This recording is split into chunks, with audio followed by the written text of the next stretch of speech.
No one can argue that drug use and crime often go hand in hand. Drug and alcohol addicted offenders often commit a host of illegal acts in order to support their habit and are more prone to resort to a violent crime to satisfy their urges. Eventually, many of these offenders are caught and subsequently incarcerated for their crime. Incarceration is a short-term solution for a long-term problem. If addicts do not receive treatment, education, and life skills training while incarcerated, they will most likely return to their pre-incarceration addiction and criminal activities. In short, these individuals need rehabilitation, not punishment. What if I told you that rather than incarcerating these offenders, an alternative remedy exists? A remedy that would not only result in the treatment and rehabilitation of these offenders, giving them the chance to become productive, lawful members of society, but one that would also stop the criminalization of persons suffering from drug and alcohol addiction and end the drug crime cycle I just described. Substance abuse reduces both abuse treatment reduces both addiction and drug-related crime. In order to fully understand this problem, we must first understand what addiction is. According to the National Council on Alcoholism and Drug Dependence, addiction is a chronic, often relapsing brain disease that causes compulsive drug seeking and use, despite harmful consequences to the addicted individual and to those around him or her. Drug addiction is a complex disease, and quitting takes more than good intentions or a strong will. Evaluation of these facts leads me to believe that drug and alcohol abuse should be decriminalized and offenders should be offered drug court as an alternative to incarceration. I hope to persuade each of you that this approach, in lieu of incarceration, is a step in the right direction toward offender rehabilitation. We must understand that incarcerating drug offenders is not in the best interest of the offender or society as a whole. Incarceration extends and compounds an addicted offender's personal and legal problems and often does not result in reducing recidivism rates. In addition, incarcerating these offenders takes up valuable space and resources in jails and prison, exacerbating prison overcrowding issues and creating unnecessary costs for government and taxpayers. A January 2016 report published by the U.S. Department of Justice indicates that at year-end 2014, an estimated 6,851,000 persons were under the supervision of U.S. adult correctional systems. A similar 2015 report issued by the Kentucky Department of Corrections shows that nearly 65 of the offenders in the state are incarcerated for drug offenses. It takes a vast amount of resources to maintain these prisoners. They must be housed, clothed, fed, transported to and from court, and provided with medical care and treatment.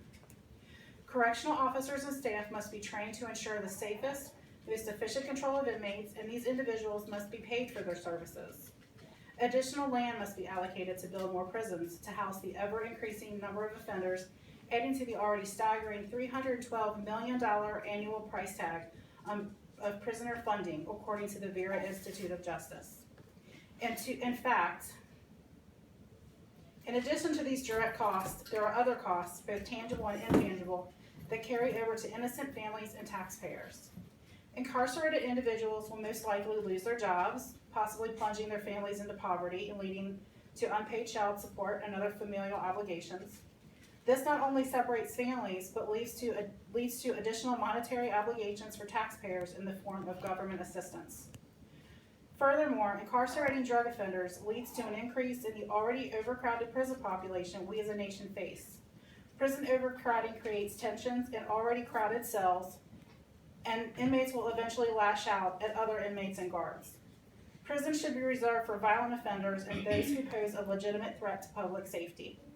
Drug court will reduce our already overcrowded prison population.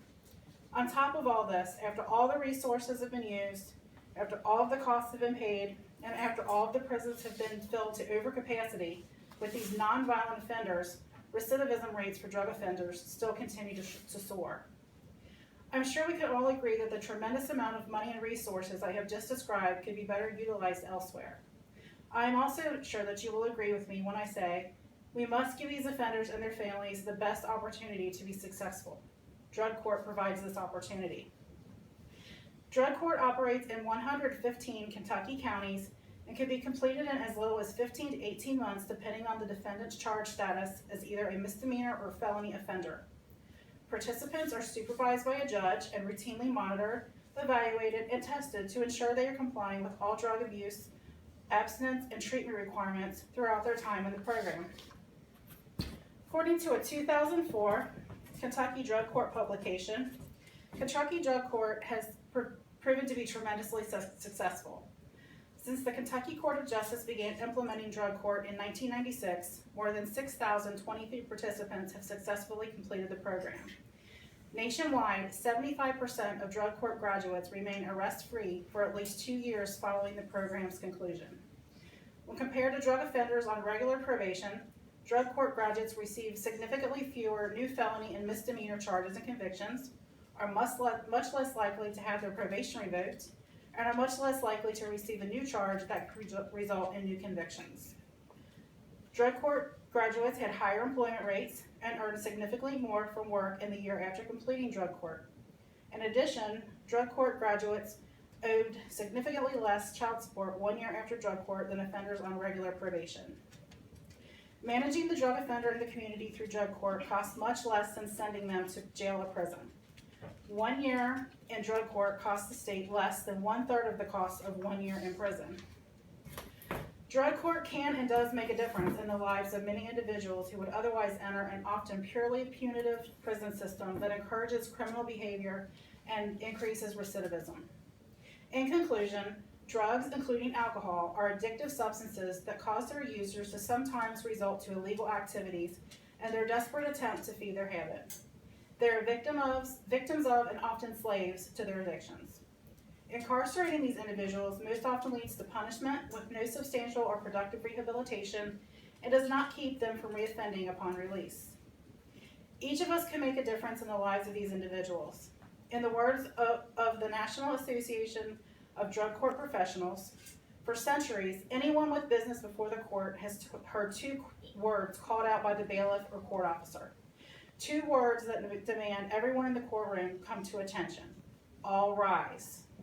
In drug court, these 2 words have an even greater meaning. All rise describes how instead of imprisoning an addict, drug court inserts hope and support into the very lives of people who the traditional justice system say are hopeless. The association goes on to say, whenever one person rises out of addiction and crime, we all rise. When a child is reunited with clean and sober parents, we all rise. When the intergenerational cycle of drug addiction in a family is broken and healing begins, we all rise.